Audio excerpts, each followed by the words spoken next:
छोटे बच्चों के लिए आज हम पढ़ रहे हैं पे की कहानी।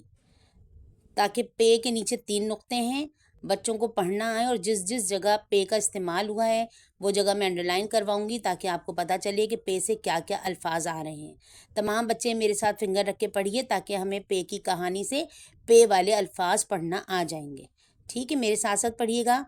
देखिए, एक पेड़ पर पे इस्तेमाल हुआ। पे के नीचे देखिए रेड जो नज़र आ रहा है ना, वो सब कुछ जो रेड अंडरलाइन हुआ हुआ होगा वो पे के अल्फाज होंगे। ठीक है, एक पेड़ पर एक प्यारा, प्यारा में भी पे आ गया। प्यारा सा परिंदा में भी पे आ गया।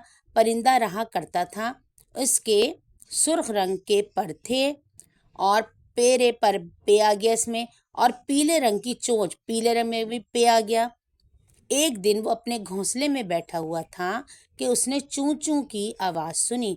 उसने देखा कि एक छोटी सी चिड़िया पेड़ के पत्तों पर, पेड़ पे आ गया यहाँ पर और पत्तों में भी पे आ गया। ठीक है बेटा, पत्तों में छुप कर इसमें भी पे आ गया, बैठी रो रही है।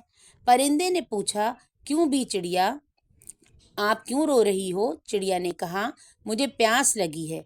परिंदे ने कहा, आइए मेरे साथ, मैं आपको एक जगह लेकर जाता हूँ जहाँ आपको पानी में, देखिए पे आ गया, पानी कैसे आता है, पेड़ जब पा नून ये नी, पानी, पानी भी मिलेगा और खाना भी। दोनों उड़ते हुए एक घर के पास पहुँचे जिसकी छत पर एक प्याले में देखिए पे आ गया, में पानी, पानी में पे आ गया और दूसरे भी पूरियाँ रखी हुई देखी थी।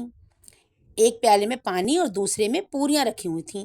दोनों परिंदों ने, परिंदों पे से आता है ने पूरियां पे से आता है, खाई, पानी पिया और अपने अपने घरों को लौट गए।